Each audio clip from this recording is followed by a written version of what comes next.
All right. Oh, geez Louise. All right, we're going to go ahead and call the Tuesday, March 19th commission meeting to order.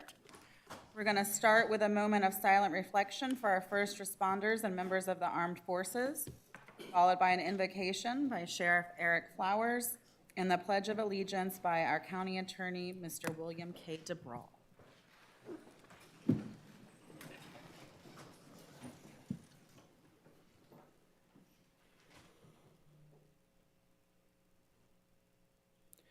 Dear Heavenly Father, thank you for this beautiful day, Lord. Thank you for bringing us together in our wonderful community to do your business, Lord. Thank you for all of the blessings that you've bestowed upon our community. Continue to protect us and guide us, Lord, in your way. Please place a hedge of protection around our law enforcement, our first responders, and our military who are serving overseas, Lord, and help our government here, Lord, do your business and in your will and your way. In Jesus' name, amen. Amen. Pledge allegiance to the flag of the United States of America and to the republic for which it stands, one nation, under God, indivisible, with liberty and justice for all.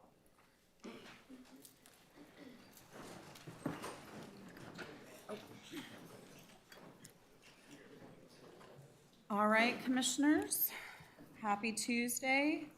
Are there any additions? Sorry, I have too much stuff up here. Hold on. Are there any additions or deletions to the agenda? Madam Chair, move. Second. All right, we have a motion and a second. All in favor? Aye. Opposed? Motion carries. And with that, we'll start with proclamations and presentations. Our first proclamation today is recognizing National Surveyors Week, which will be read by Commissioner Lohr. And I believe the surveyors are here. Thank you, Madam Chair. Please stand. It's an honor and a privilege for me to declare this proclamation today, recognizing this week as National Surveyors Week. Whereas land surveyors are counted upon among the founding leaders of our country and were instrumental in the layout of our property boundaries in the United States, providing our citizens the opportunity to enjoy the American dream of property homeownership. Whereas United States Presidents Washington, Jefferson, Adams, and Lincoln all served as surveyors, contributing to the historical mapping of America in its early years. Whereas the surveying profession requires special education, training, knowledge, and of the mathematics and related physical and applied sciences as required for law by evidence. Whereas continual advancements in instrumentation have required surveyors not only to understand and implement the methods of the past, but also to learn from the future. Wow. Just thinking about George Washington. Now, therefore, be it proclaimed by the Board of County Commissioners of Indian River County, Florida, that the week of March 17th through the 23rd recognized as National Surveyors Week, whereby in Indian River County, the Board encourages all citizens to contribute.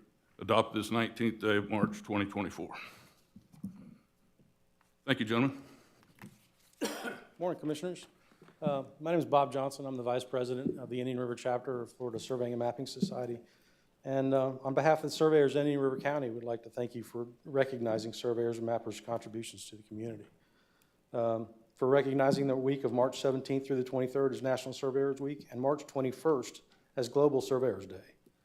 Surveyors play a pivotal role in the development of our nation's infrastructure by determining construction location for roads and buildings, in the quiet enjoyment of private property, and the orderly transfer of real property by determining property boundaries. Surveyors are trained to use a combination of math, science, law, and engineering in the course of our work. Right now, there is a high demand for surveyors, and I'd like to encourage anyone who is interested in learning more about our profession to visit our society website, fsms.org, or our National Society website, nsps.us.com. Thanks so much. Thank you. Well, thank you. I'm sure you're into drones nowadays. A little bit. Wow. How's it changed? So any presidential candidates here? No? Go ahead. No, well, and thank you. I just want to say that occasionally there are a few of you that are out there on the roadways, the byways, and Yeah, you wear those orange vests or some sort of luminescent clothing. But I ask the public to respect the surveyors when they're out there. They're doing a job, and sometimes they have to stand within harm's way to get accurate readings so that we can progress in a professional manner and in a productive manner. So I just wanted the public to know that surveyors are just doing their job, and they're working for you, not, so let's not take aim on them because they're orange. Yeah. And I noted, I encouraged somebody to stand up there. Did you bring some family members too? No? So, and we're all surveyors. Yes, sir. Well, thank you. We appreciate your service. Thank you. For sure. Thank you. We appreciate all of our surveyors, both public and private. You guys do the job of making sure we know where we are and where we need to be. So that's a tough job, but we appreciate it very much. Imagine we wouldn't know where to live or know where to go without you guys. That's right. So I appreciate all you do. Thank you very much. Thank you. Thank you. It's a difficult job and an important one. Thank you.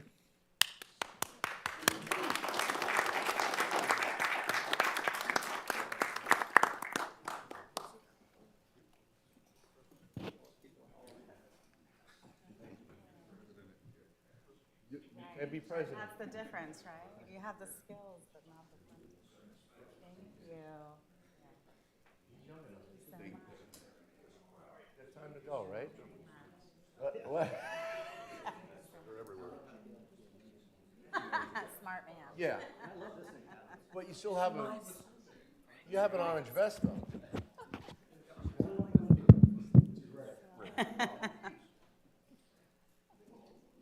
All right.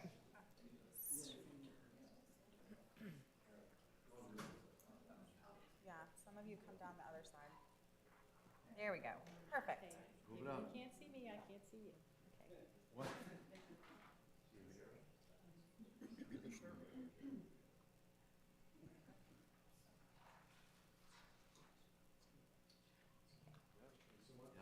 Close to the damn field. Thank you, guys.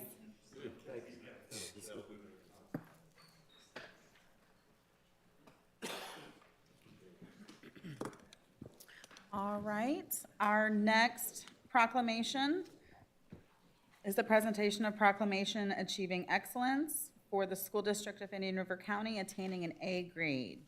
This will be presented by Commissioner Moss to the School District of Indian River County, which has a huge contingent here. So whoever wants to come down, all of you, don't be shy. Come on down. Welcome. Commissioner Moss? Yes, thank you, Madam Chair. It's an honor to read this.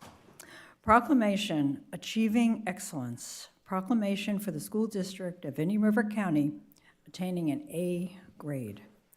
Whereas the School District of Indian River County exemplifies its commitment to achievement and excellence in education by attaining a 2022-2023 district grade of an A.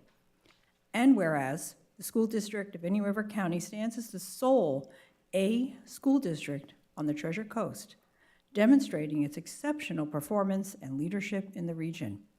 And whereas the remarkable increase of 25 rankings from 2018 to 2019 to 2022-23 marks the highest rate of growth among all 67 Florida districts, showcasing the district's continuous improvement and dedication to progress. And whereas the School District of Indian River County has consistently elevated its state rankings, increasing by 25 positions since 2018, exemplifying its relentless pursuit of excellence in education. And whereas the School District of Indian River County has exhibited exceptional performance in middle school acceleration, ranking as the third highest in the state, with an acceleration rate of 87%, showcasing its commitment to providing advanced educational opportunities to its students. And whereas the School District in Indian River County has surpassed the state of Florida in all tested subject areas in grades 3 through 12, reflecting its unwavering dedication to academic rigor and student success. And whereas the graduation rate of the school district in New River County stands at an impressive 96%, ranking third in the state of Florida, demonstrating its commitment to ensuring students graduate prepared for success in higher education and beyond. Now therefore be it proclaimed by the Board of County Commissioners of Indian River County, Florida, that the board celebrates the success of our school district in achieving an A grade, building a new legacy of excellence and dedication to providing the highest quality education for all students.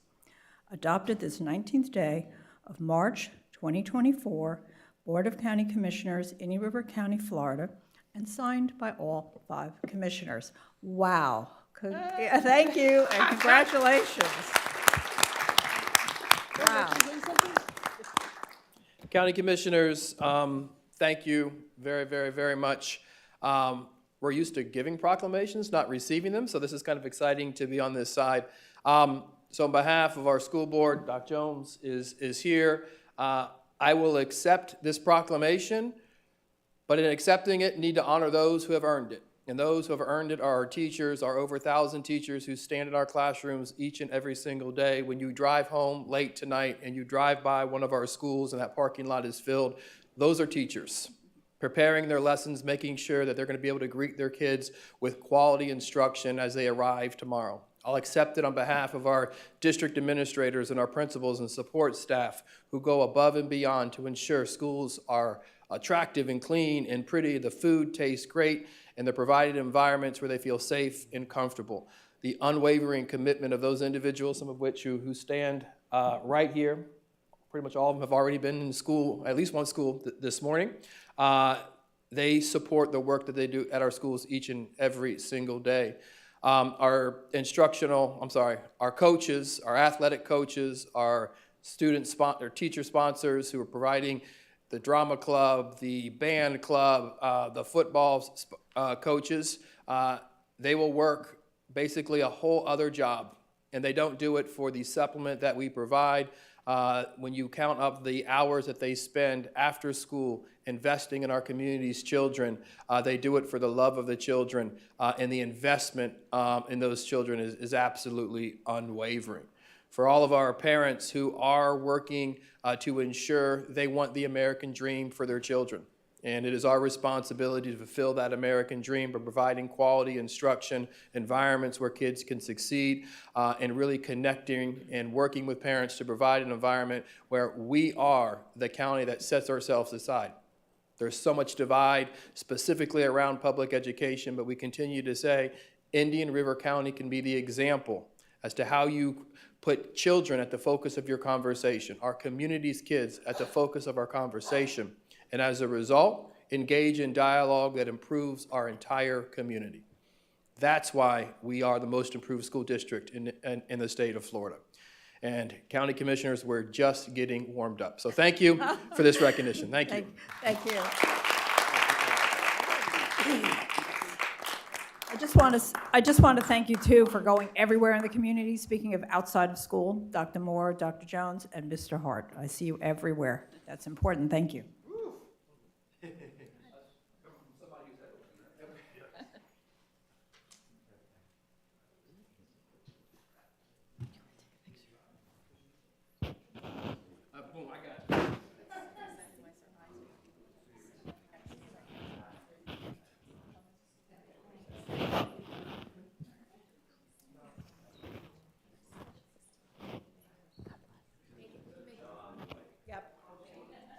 Basically.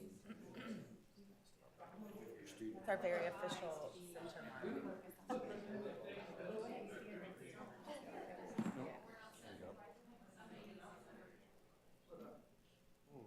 Just like to say that.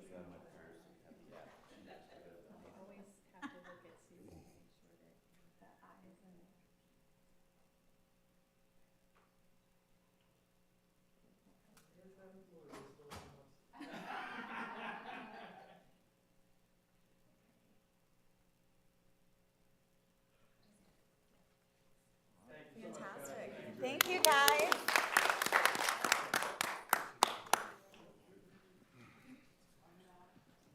Dr. Moore, I just want to add, you didn't mention yourself. Okay? And I want to say that it was very evident as you were speaking, the eyes of all in attendance on your team were well focused on your presentation. And that's the evidence of true leadership. And you did not mention yourself, but I will. Thank you for what you do. Thank you. Thank you so much.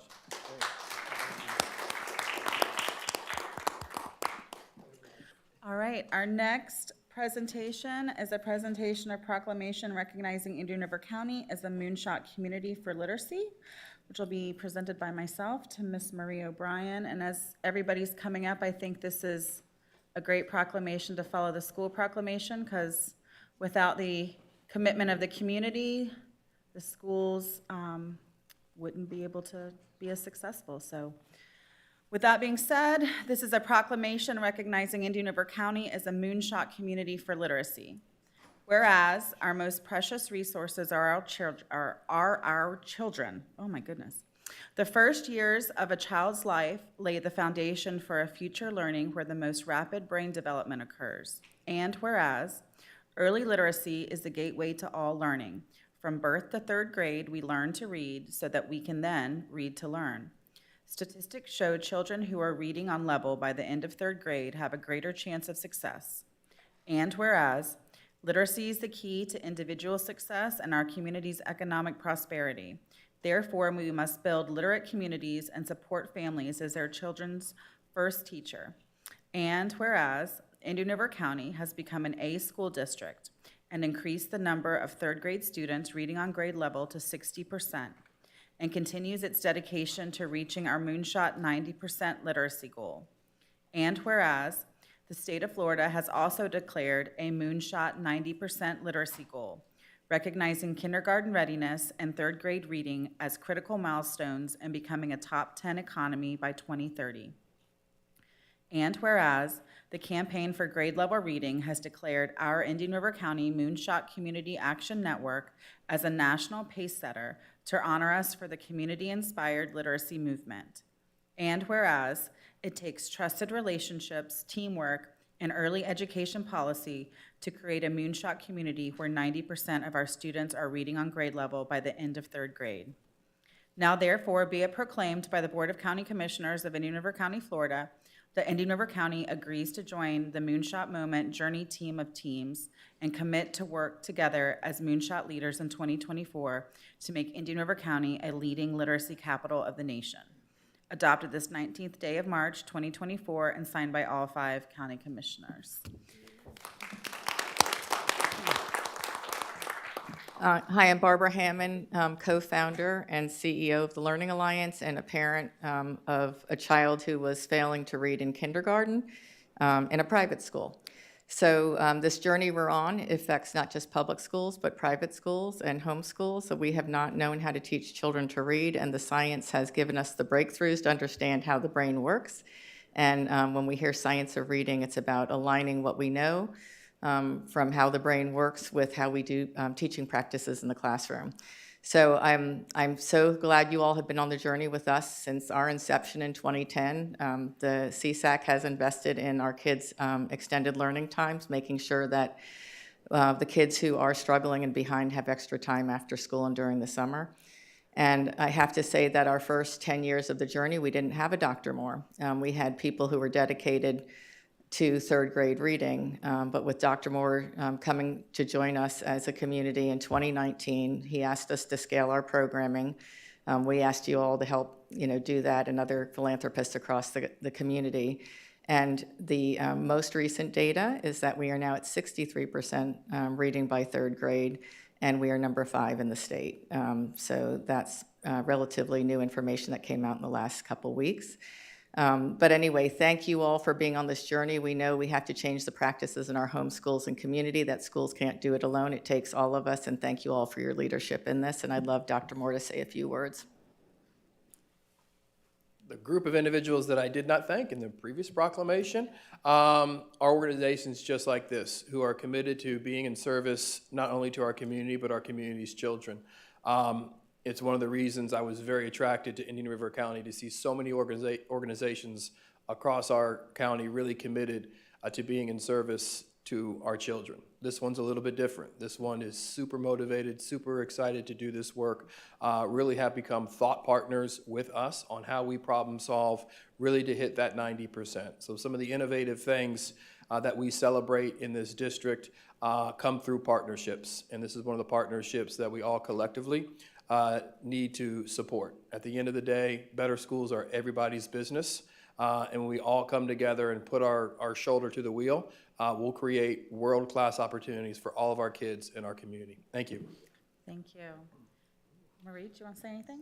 No, just, they said it all. If they would say it better than I would, but I'm Marie O'Brien. I work for the Learning Alliance, coordinate the Moonshot Community Action Network. I'm going to give each of you a Moonshot Leader Award because the proclamation means so much to us. You know, having our county on board, supporting our children, supporting our educators and our families means everything, and that's what's really getting us to where we need to be. So, thank you. So we'll happily accept the proclamation, and we're going to give you an award too. Fantastic. Thank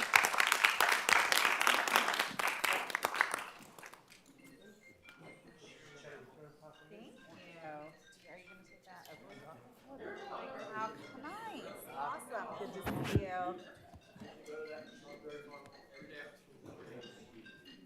Muppets today. Thank you. What happened? Thank you. Oh, nap time for the puppet. Thank you. I know. I like it.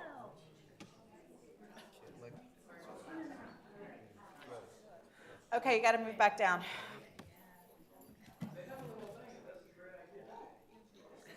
That's the center. We got that from Johnny Cost. The magic duct tape. Stop. Yeah. A little bit closer. There we go.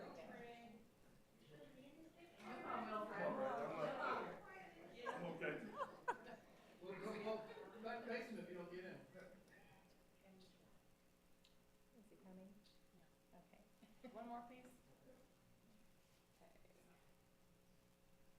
Thank you. All right, thank you guys.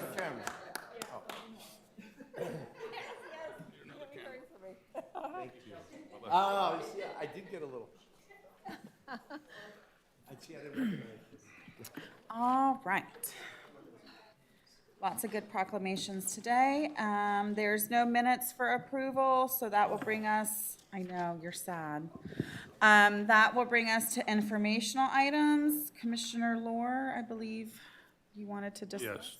Madam Chair, I wanted to pull 7B. Okay, go This is- ahead. This is with respect to code enforcement complaints, where it has to be anonymous after 2021. My practice has been that I become the complainant when a constituent calls me, and I just need clarification from council if that's appropriate. I do the same thing. Yeah, and Good morning, Commissioners. I can tell you that, yes, that has been a practice I've seen occurring. There hasn't been anything said about that yet as far as case law or anything, considering it's a new requirement. As long as the complainant leaves a name and an address, that seems to be working just fine. But I just wanted to bring this item just so the public is aware, because I feel like there is a lot of just non-awareness when they realize and they call, and they just say, hey, as you all know, I think we've gotten a letter recently that was anonymous with a code enforcement complaint, and unfortunately, staff just cannot enforce things that are given to us anonymously. So we need to have a name and an address associated with the complaint under Florida Statute 162.12. So I just wanted to bring that just as far as an informational item so the public is aware. So if they do come to y'all with an issue and wanting to be anonymous, I mean, if that's something y'all are wanting to do, there's no law or anything saying that you can't become the complainant at this point in time. You can choose to become the complainant. But if they want to do it on their own, they would have to give their name and their address. So I'm just wanting to let everybody know that straight out the gate.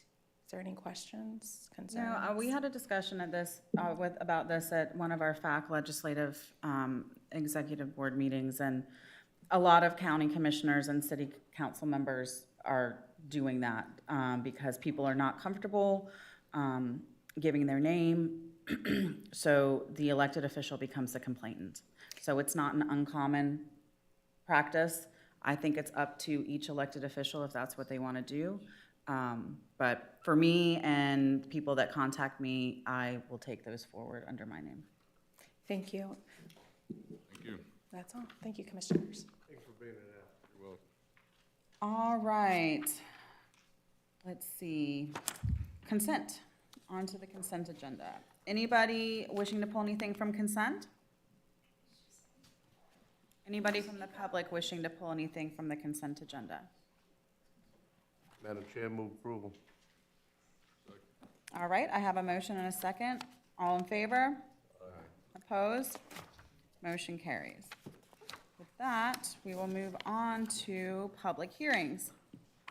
The next item is public hearing 10A1, miscellaneous budget amendment 03. Sorry. Very good. Bill? Morning, Madam Chairman, Bill DeBrawl, County Attorney.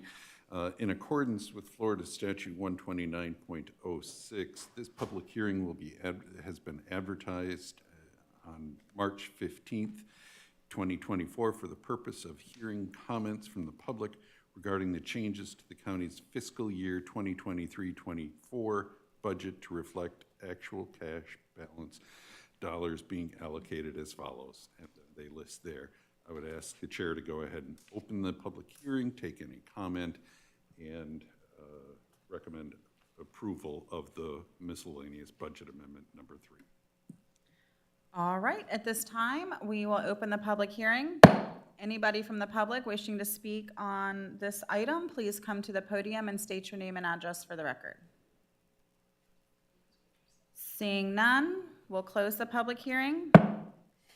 Commissioners, what is your pleasure? Questions, comments, or concerns?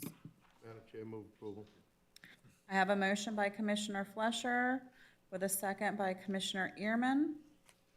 All in favor? Opposed? Motion carries. With that, we'll move on to our second public hearing, which is consideration of Mod Units LLC, request for an economic development ad valorem tax exemption tax abatement. Welcome, Mr. Balter. Good morning.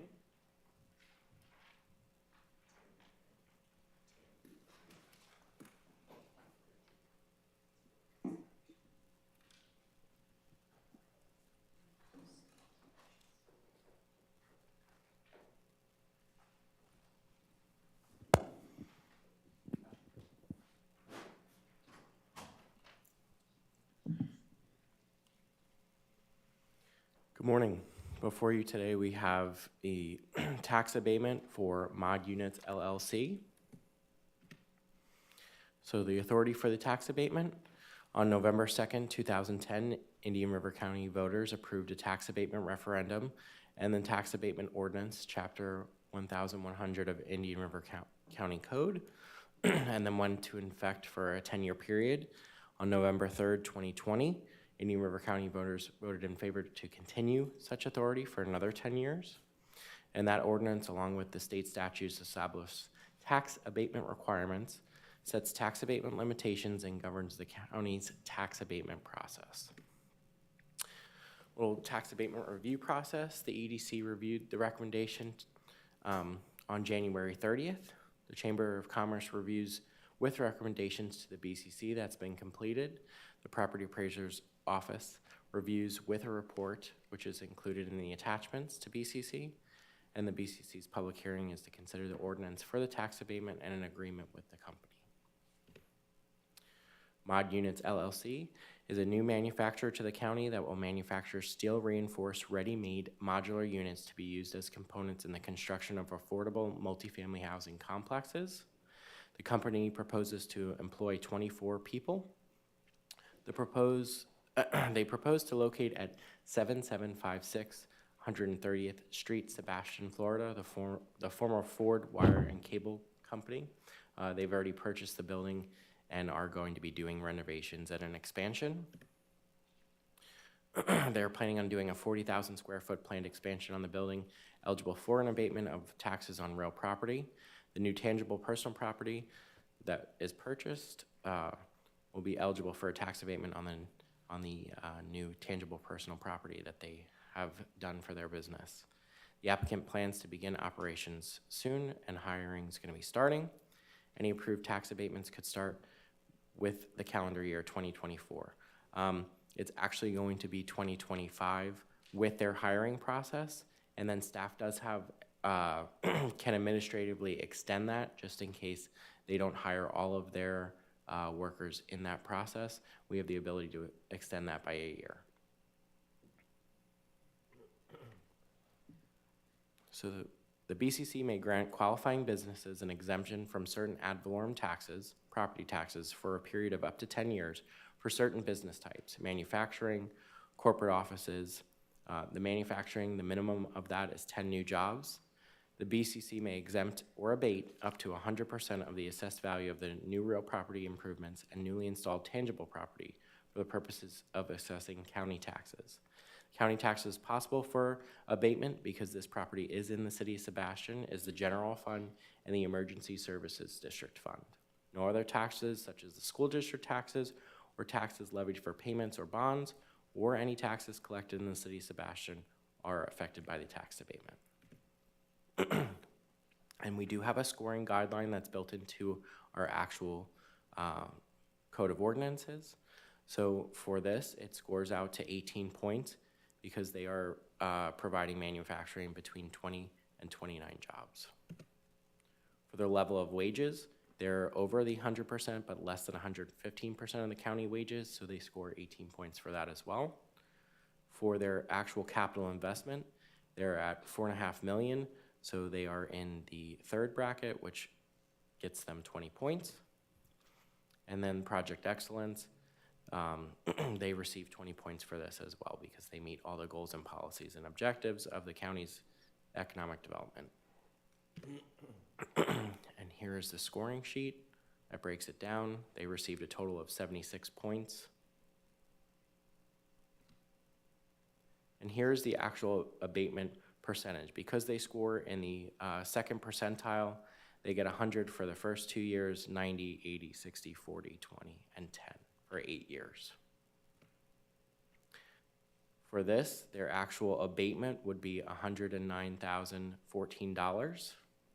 They would be paying $58,272. And for the schools, they'd be, and other bonds would be $218,563. So everything in green is what they'd be paying. Everything in red is what the actual amount, the estimated amount that we'd be abating. Overall impact, so it's $2,175,000 increases in annual earnings based on the 1.45 multiplier for the manufacturing industry. The initial impact is 1.5 million of estimated average annual wage multiplied by the number of anticipated jobs. The direct impact is $225,000. Indirect is $60,000, and then the induced is $390,000. The tax abatement ordinance requires tax abatement grantees to enter into a tax exemption abatement agreement with the county, meet all the exemption requirements on a continuing basis, file an annual compliance report with the county, and immediately advise the county of any failure of the business to meet the exemption requirements. The BCC also is authorized to revoke or revise the exemption if they determine that the business no longer meets the exemption requirements, or that the application or annual reporting contains a material or false statement that would affect granting or continuing the exemption. In conclusion, Mod Units LLC, tangible personal property and building expansion qualifies for the tax abatement. Staff analysis indicates that Mod Units LLC tax abatement application scores in the second middle award category. The proposed Mod Units LLC facility qualifies for an 8-year tax abatement beginning in 2025, but can be extended at staff level. The maximum potential total personal property tax abatement over the 8-year period is roughly estimated to be $109,014. The maximum potential total personal property taxes paid in current dollars is roughly estimated to be $218,563 for schools, bonds, and other districts, and $58,272 for the general fund and emergency services. Staff and the EDC, by consensus, recommend that the BCC approve the tax abatement application. 1, find that Mod Units LLC facility qualifies as a new business under tax abatement ordinance. And 2, find that the application scores in the second middle tax abatement award category. 3, grant a tax abatement using the schedule and the 8-year period beginning in 2025. Approve the attached ordinance granting economic development ad valorem tax exemption for Mod Units LLC, and authorize the chairman to execute the economic development tax agreement for Mod Units LLC. That being said, I'd be happy to answer any questions. The applicant is in attendance, and Helene is here from the chamber as well. Fantastic. Are there any questions of staff on the abatement application? It was favorably passed at EDC to recommend to the board for approval, so I know there was a good conversation there. Commissioners, if there is no questions, comments, or concerns, what is your pleasure? Oh, we have to open the public hearing, sorry. I forgot this was that. At this time, we'll open the public hearing. Anybody from the public wishing to speak on this item, please come to the podium and state your name and address for the record. All right, seeing none, we'll close the public hearing. Now, commissioners, what is your pleasure? Move to approve. All right, I have a motion by Commissioner Moss with a second by Commissioner Fleischer. All in favor? Opposed? Motion carries. Thank you. All right, then we will move on to public discussion items. We have a request to speak regarding Sexual Assault Awareness Month. Can I ask a question? Not a question, but can you talk into your mics? Because I can barely hear you, any of you. Okay, we'll be happy to do that. John, are you handling this? Yes, yes, ma'am. Yes, ma'am. The requester, Shaban McGordy with the State Attorney's Office, was unable to be here today. She has, she lost her voice. And so I'm gonna pinch it for her because it's April for 2024. Sexual Assault Awareness Month calls attention to the fact that sexual violence is widely spread and impacts every person in every community. Sexual Assault Awareness Month aims to raise public awareness about sexual abuse, harassment, and assault, and educate communities about how to be involved in prevention.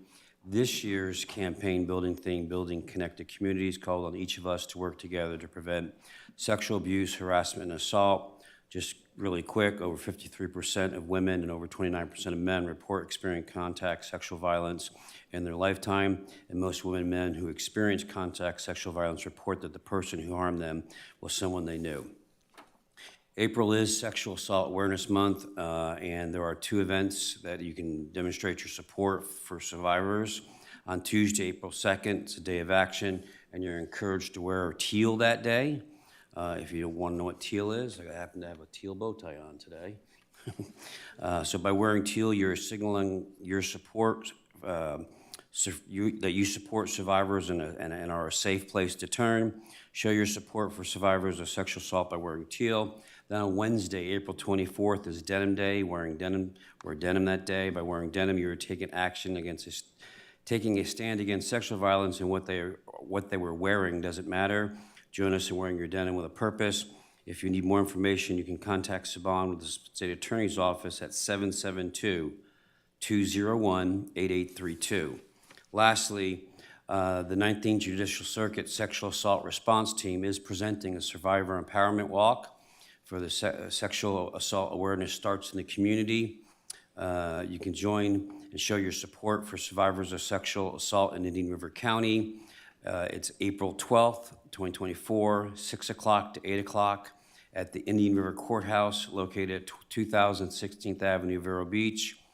And with that, again, if you have any questions regarding this event or sexual assault awareness, please contact Shaban at 772-201-8832. Thank you, Madam Chair and members of the board.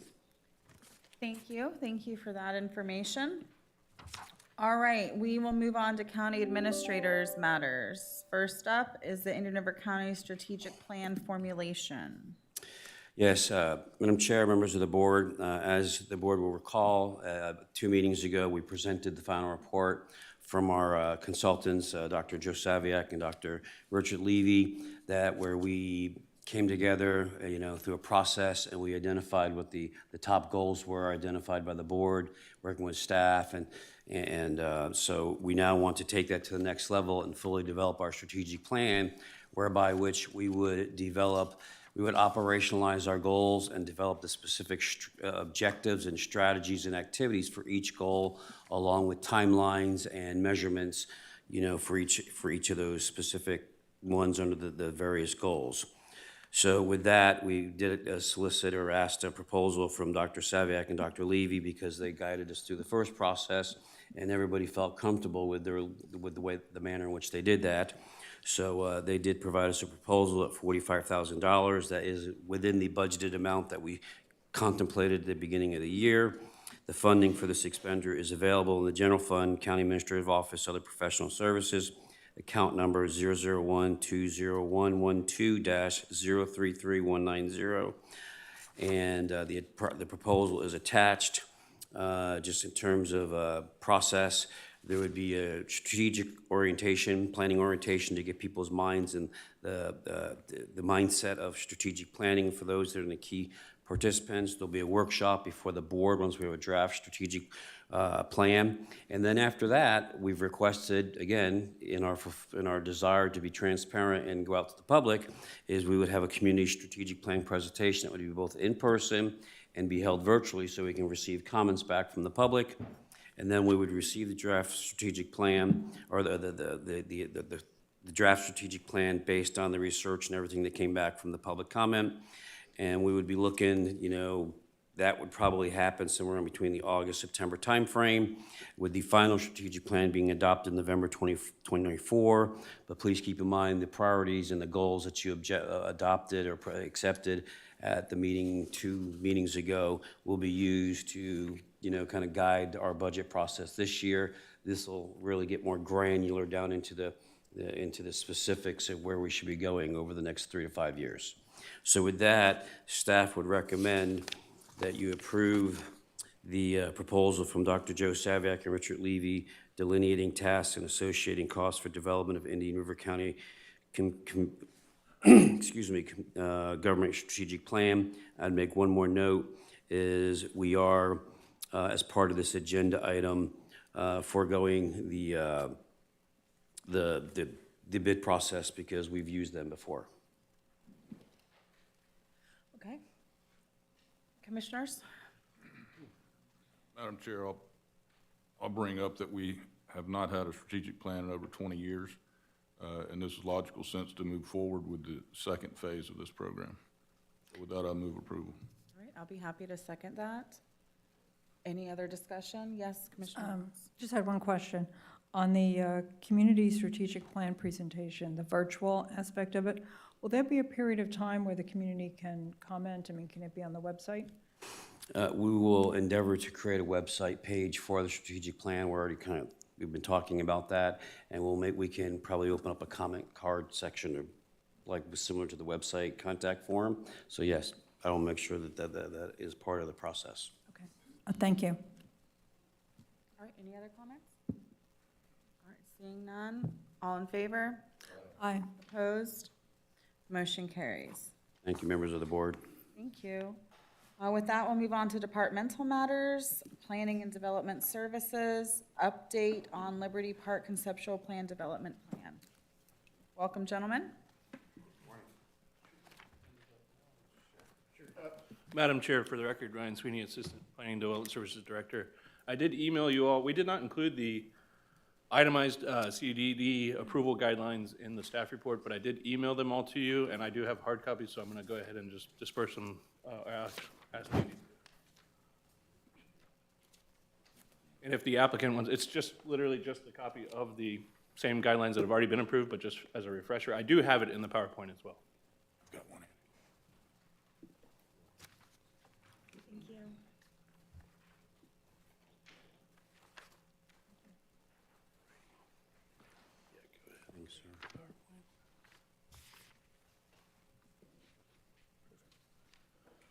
All right. Again, thank you, Madam Chair, members of the board. This is the updated Liberty Park conceptual PD plan development. I'll run through a background of the project.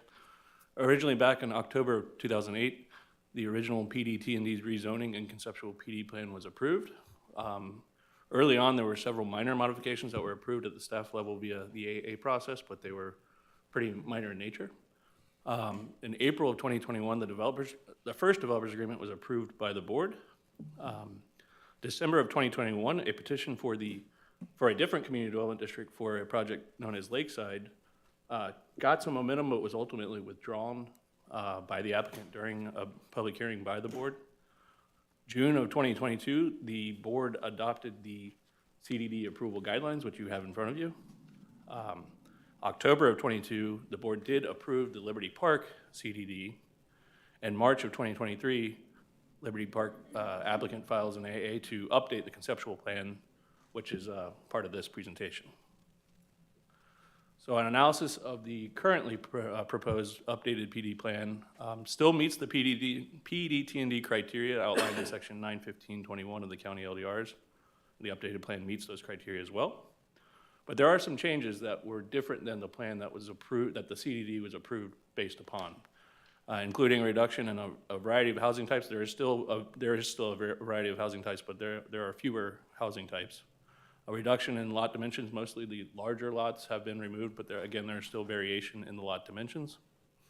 A reduction in interconnectivity, primarily west of 70th Avenue. A conversion of most of the vehicular alleys to pedestrian alleys, so they do still have prominent breaks amongst the blocks, but they are by and large pedestrian paths as opposed to vehicular alleys. A relocation and a reassortment of some of the pocket parks, and a new extension of 64th Avenue on the east side of the project, east of 66th Ave, down to 81st Street. That was a recent sort of swap, so to speak. And all of these items are consistent with an amended developers agreement that was just recently approved. So this plan implements those changes on the amended developers agreement. I will run through the CDD guidelines real quick. Again, these were not in the staff report, but just sort of a refresher. Item number 1, the real estate project must be 500 acres or more in size, and this project exceeds 500 acres in total. Item 2, and it's A, B, C, and D, so I'll run through them quickly. The real estate project must provide a street network which meets one of the following, and for this project, it meets A. It still meets the T&D criteria, which is the grid as well as the block lengths and things of that nature. B, C, and D are other sort of modified types of grid, so to speak. Item 3, open space within the real estate project must be at least 10% greater than what is the minimum required for the county LDRs, and this project does still exceed that requirement. 4, a provision of significant public benefit enjoyed by the general public beyond enhanced amenities and landscaping that will be enjoyed by the future property owners within the real estate project. This project has a litany of public benefit from when the PD was originally approved, sort of an on-site county park east of 66th Avenue, an off-site county park at 12th Street and 58th, 2 off-site conservation areas, and probably the most significant was the Liberty Magnet school site. And item 5, the real estate project must also contain at least one of the following attributes, and again, item 5C is traditional neighborhood development. So it still meets those criteria, but the plan is different than what was approved or what the CDD was presented upon. This is the previously approved conceptual PD plan. This was what was presented during the CDD consideration.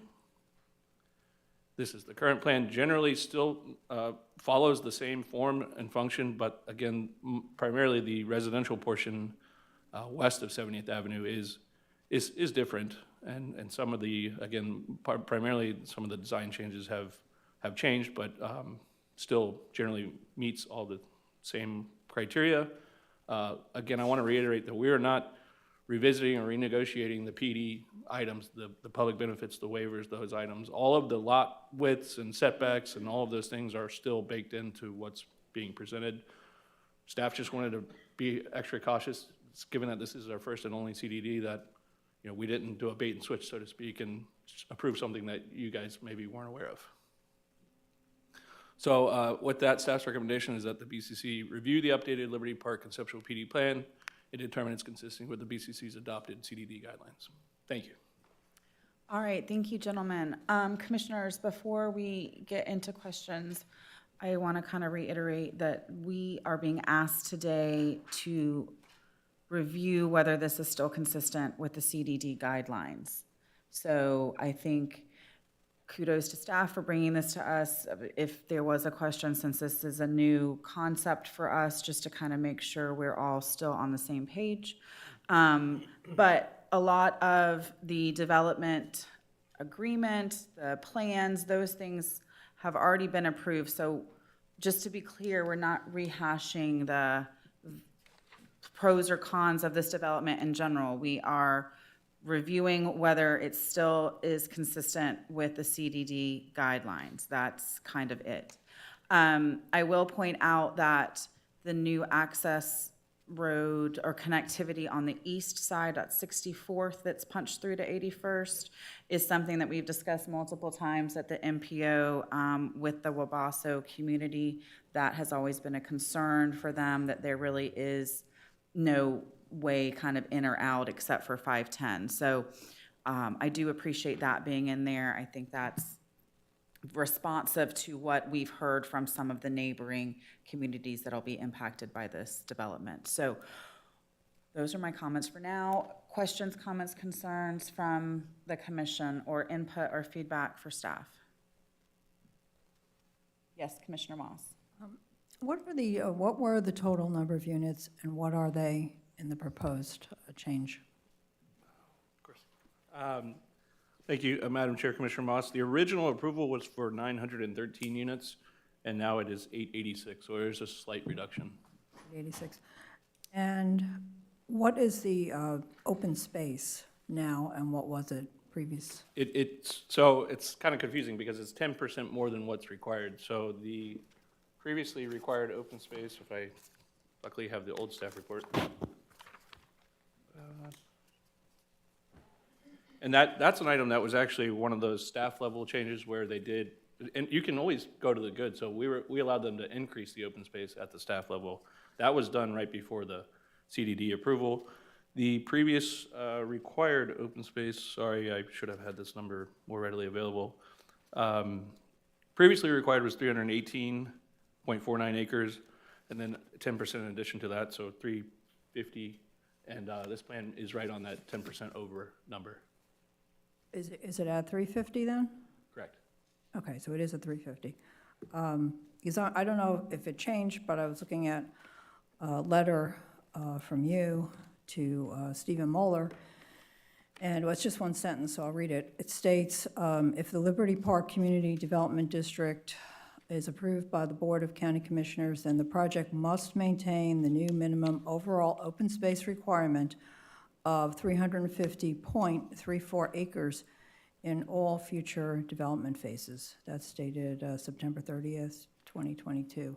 Right. Can you comment on that? Sure, yes. Again, that was the previous AA. So what happened when the CDD started to gain momentum and one of the criterion was going to be 10% more than the required, we realized they were just short.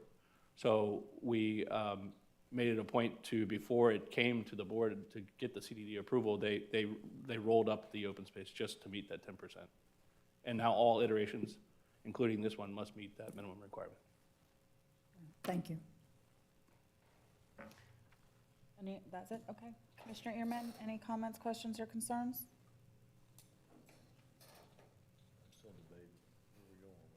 Okay. Commissioner Fleischer? Well, I have to say, Madam Chair, thank you. You know, the real question today is, does it fit all 5 of these criteria? And that's something that staff needs to answer to us. And if they have, I mean, I understand the changes. I understand the economy has changed. Sellability has changed. Availability has changed. And this project started, I believe, 2007, if I'm not mistaken. I don't know if anybody was watching it, but it is making many different turns. It was stopped. It was adjusted. Then we went to this new concept. Now the project is moving. And in moving, some changes were made responsive to community concern, development concern, and the likelihood of other aspects as we expand and grow. It may not be the grandiose plan that was conceptualized back in 2007. I believe the artwork was about this thick. It was a leather-bound book, and it was moving. And it was mirrored after a very nice place in Orlando that I thought that, wow, we're really up on the plateau now. This product had everything. It was well discussed here. Now looking at where we are today is, does it fit the approval that we made last year? Does it fit? And my thought is, there may be someone who says, well, we really should have a few more of these type houses or that type houses. Because the original plan did have some 10 or 11 different models. Now we're reduced down to 4 models. It did have a different approach as far as the public space. That's been re-engineered. Access a little different. There's a lot more water area. So in the end, does it fit? If it fits, why are we here? Thank you, Madam Chair, Commissioner Fleischer. Yes, it still meets the 5 criteria. It's different than what was approved. I think this is staff being perhaps maybe even overly cautious, but we just, we don't, like I said, I don't want to be accused of approving something that was not above board. I'm good. Commissioner Ward? I like the new road. With shrinking the lot sizes, you have more green space. I think it meets the 4 corners of the page, and with that, I move to approve. Second. All right, I have a motion by Commissioner Lohr with a second by Commissioner Fleischer. Commissioner Ehrman, did you have any? It meets all the criteria of the CDD. Yes, it meets all the criteria. The portion west of 70th Avenue, y'all stated, is different, but it's still consistent. Yes. Yeah, a lot of times, with a project of this complexity, we see multiple iterations, but because of the CDD, that's why we're bringing it back before you. Typically, we would approve those changes at the staff level, but again, being overly cautious, we wanted this to be out for everybody to see. Mm-hmm. Yeah, no, I think it meets all the things. There's things I liked in the first one, and there's things I like in the second one. When I look at it too, it looks like there's more water in the second one. Huh? But they both look good. If it meets the criteria, and I know we worked really hard to establish this, and they were very good about being a part of the process in order to do this. So as long as it's consistent, I'm not the builder, I'm not the architect. We all have different tastes and different things, but I think it's a great project, and I look forward to seeing it move forward. All right. Yes, Commissioner Moss. On the park space, what was it originally and what is it now? So the tract itself doesn't really change, it's just the pond is bigger. And Sorry, the what? The tract itself doesn't change, so that it's a little bit more water and a little bit less land area, but the tract itself is still the same. You're referring to Ryall, the county park east of 66, correct? Yeah, no, I'm talking about park space in total for the site. Again, those numbers don't really change. The acreage is still the acreage. If you have a slightly larger pond on a 40-acre tract, it's still a 40-acre tract. I don't know, it appears to be less park space, looking at it. Again, Visual. That's why I was hoping that there were numbers. Right. So, it's an appearance, it gives the appearance of having less park space. Is there still a Greenways connection that was mentioned originally? I'm looking at the minutes from October 18th, 2022. Isn't there a hiccup with 510? Yeah, so part of the rebuild of 510 has changed that for the moment, but So there's not a Greenways connection? No, well, let's clarify that the current, and again, subject to change, but the current 510 plans includes a 12-foot wide multi-use path. So as opposed to being a greenways connection through the project, it's provided in 510 right away. And that's biking, walking, perhaps even golf carts, but that's in the 510 right away, on the south side of 510, so immediately north of this project. And that spans all the way to the bend. Thank you. All right, yes. Is the fire station property still? Yes, and also as part of the revised developers, or the amended developers agreement that was approved recently, that tract comes to us effectively upon approval of this plan. Awesome. There you go. All right. Anybody from the public? Seeing none, we do have a motion by Commissioner Lohr with a second by Commissioner Flesher. All in favor? Opposed? Nay, opposed. Motion carries 4-1 with Commissioner Moss dissenting. All right, thank you. Thank you, Ryan. We will move on to, how's everybody? Everybody good? Pushing through? Might be a while.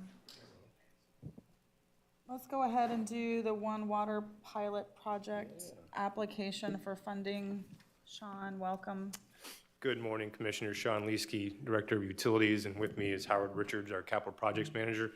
Just wanted to take a minute this morning to kind of go through a pilot project that we are looking to supply a couple of applications for possible funding, one through St. John's Water Management District and another through the Water Research Foundation and their collaboration and tailored collaboration program.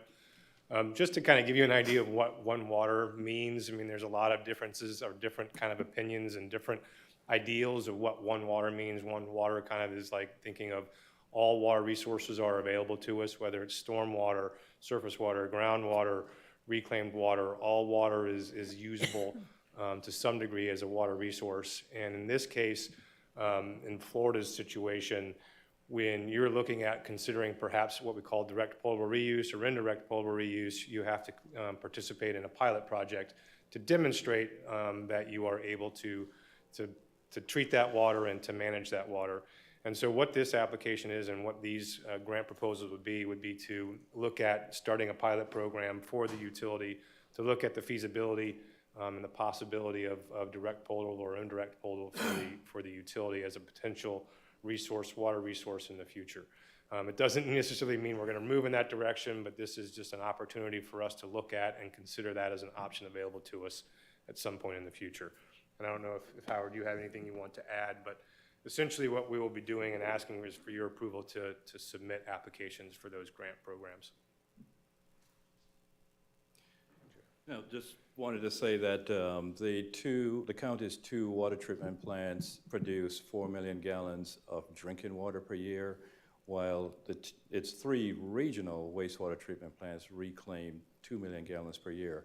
So as the county grows, we will need additional source water to produce drinking water and additional options for disposing of reclaimed water. So it seems to make sense to embark on potable reuse as an option. As Sean mentioned, that's not necessarily what we're going to do in the future, but we want to evaluate the feasibility of doing that.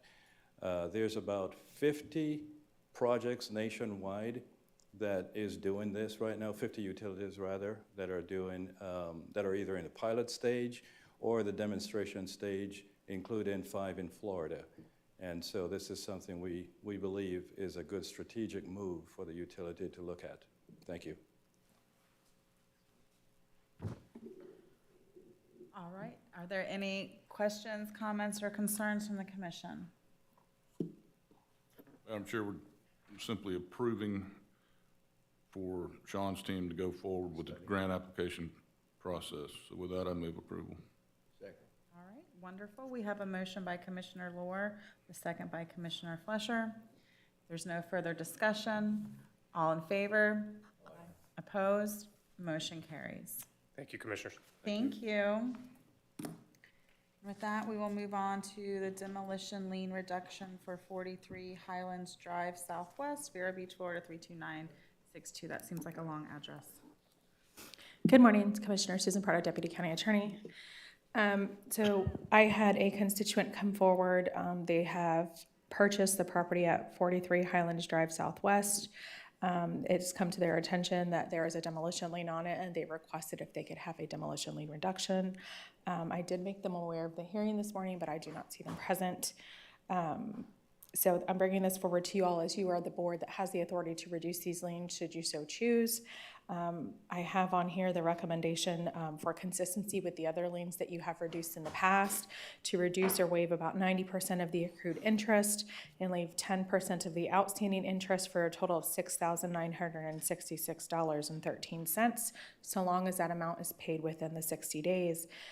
The original lien for the demolition cost itself, it looks like with lien and interest is $10,814.45. I'm here for any further questions. All right, Commissioners, we have done this in the past for other people that have requested lien reductions. In this instance, we have a new property owner, so we would probably like to encourage them to do something with the property. But that being said, do you guys have any questions, comments, or concerns? If not, what is your pleasure? Council, Council's recommending the 6,000. Yes, sir, the $6,966.13. That represents, the demolition cost and 10%. Which covers the administrative cost. Yes, sir, and I will tell you, the gentleman who did call did say that they are planning to build their home there, so it would put that back on being a functional piece of property on the market. So moved. All right, I have a motion by Commissioner Fleischer with a second by Commissioner Ehrman. Any further discussion? Seeing none, all in favor? Opposed? Motion carried. Thank you. Thank you. And with that, we're going to take a 2-minute break.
call the meeting back to order.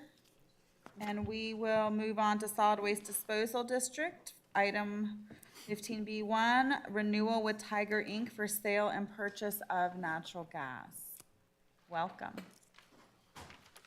Good morning, Commissioners. For the record, Himanshu Mehta, Managing Director for the Solid Waste Disposal District. As the Commission knows, we have the leachate evaporator project that's been going on.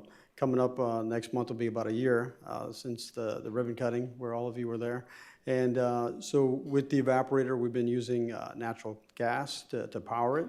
And we have come to the board previously to approve the use of basically a third-party vendor to purchase natural gas from. It's cheaper than going directly through Florida City Gas. So this is just a renewal of a 3-month extension to continue to purchase natural gas. This allows us to have a fixed base price for that, which is again a lower cost to SWID. So I'll be happy to answer any questions. All right, so we're saving some money by doing this. Yes. Fantastic. Questions, comments, concerns, Commissioners? If none, what is your pleasure? All right, I have a motion by Commissioner Lohr with a second by Commissioner Flesher. All in favor? Opposed? Motion carries. And that brings us to 15B2, consent and loan agreement with Pathward NA for No Petros landfill gas construction loans. I believe Bill's going to take the lead. Thank you, Madam Chairman. Back in July of 2019, the Solid Waste Disposal District entered into an agreement with Indian River Eco District for landfill gas. That has gone through a number of different amendments, most recently on January 23rd, as far as an extension was granted at that time. Now, No Petro and their lending institution, Pathward Bank N.A., has come to the county, or it's come to the Solid Waste Disposal District and asked them to enter into an agreement, which would be a consent and agreement for the county to sign. While a consent and agreement is not uncommon in the real estate world and the development world, this one is a little bit different because the county does not own any property. Usually it is the landowner that enters into this agreement with a bank who is lending to construct a house or any other type of structure. Here, the county does not have that privity of contract with the bank, and that's what the bank is asking us to do, is going to enter into that. There were a couple of concerns that County Attorney's Office had, most notably that we were asked to encumber our easement that we extended to No Petro, and also that we wanted to avoid the possibility of having the consent as a pledge of Solid Waste Disposal District's credit. Both of those things have been added into the consent and agreement.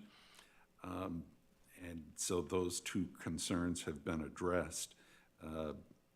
It's the recommendation of the County Attorney's Office to go ahead and discuss the risks versus the benefits and ultimately approve the consent and authorize the chair to execute the consent and agreement on behalf of the Solid Waste Disposal District. If there are any questions, I'd be happy to try and answer them.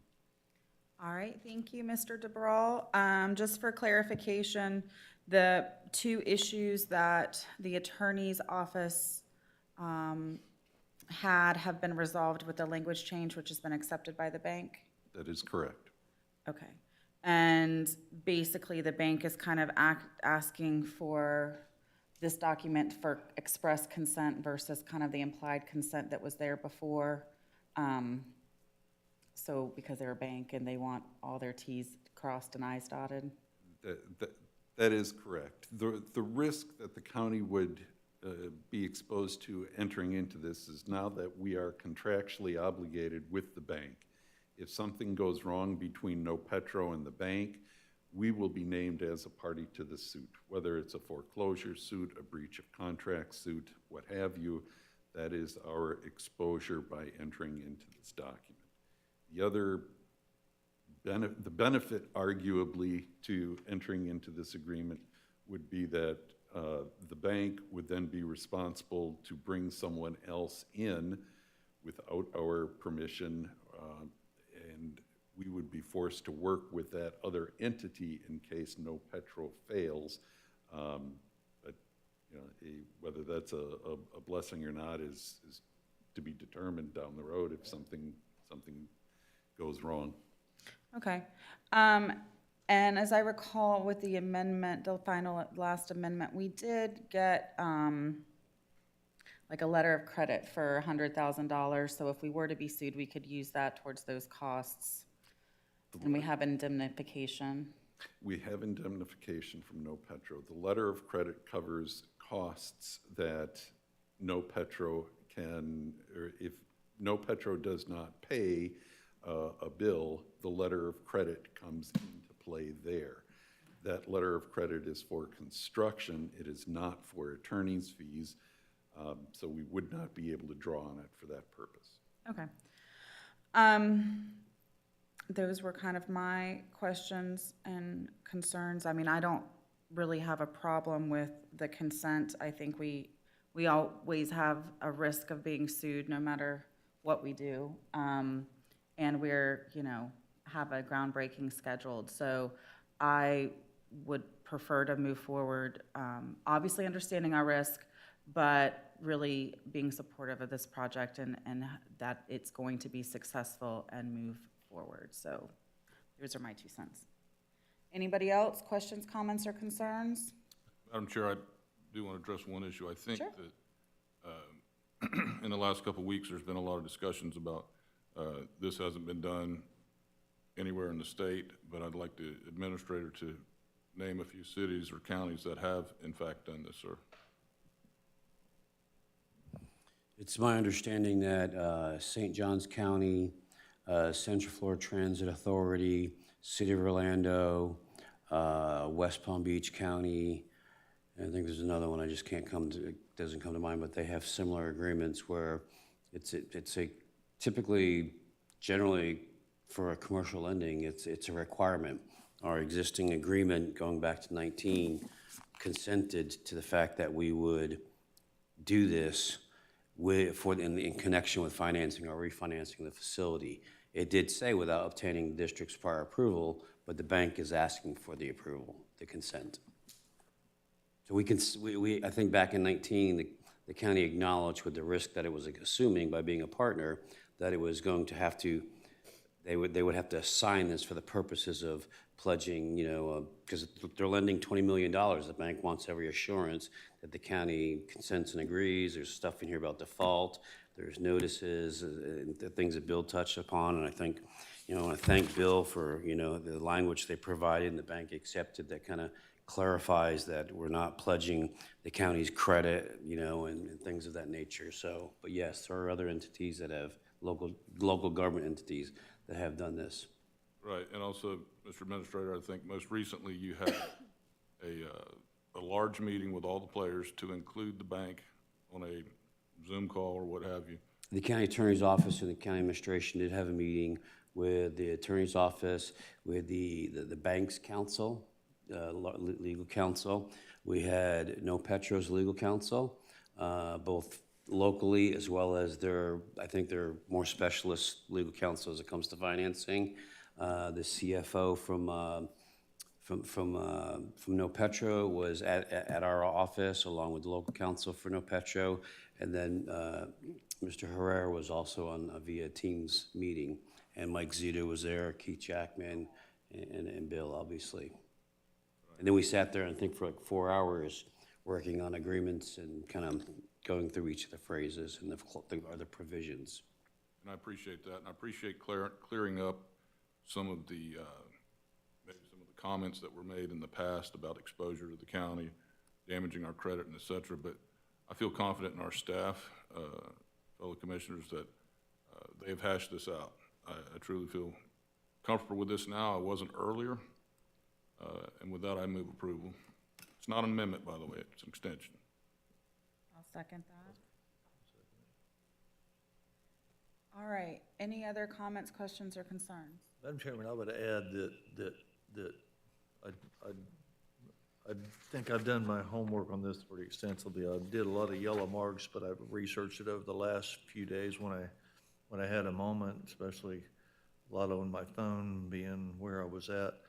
But I think I do. I mean, I know I don't look at this as an amendment, because I said even the last meeting that, you know, we didn't want any more changes, but this to me is a reasonable change. When you're lending somebody that kind of money, I think you want to make sure your interests are protected. And if I was the bank, I would think I would want the same thing. But it says right here that we're not pledging credit under the assigned agreement. Nothing contained in this agreement shall be deemed a grant by the county of a security interest of any property. So I agree with everything Commissioner Lohr said. I think this is good. I can't wait to see this project move on and be successful. So.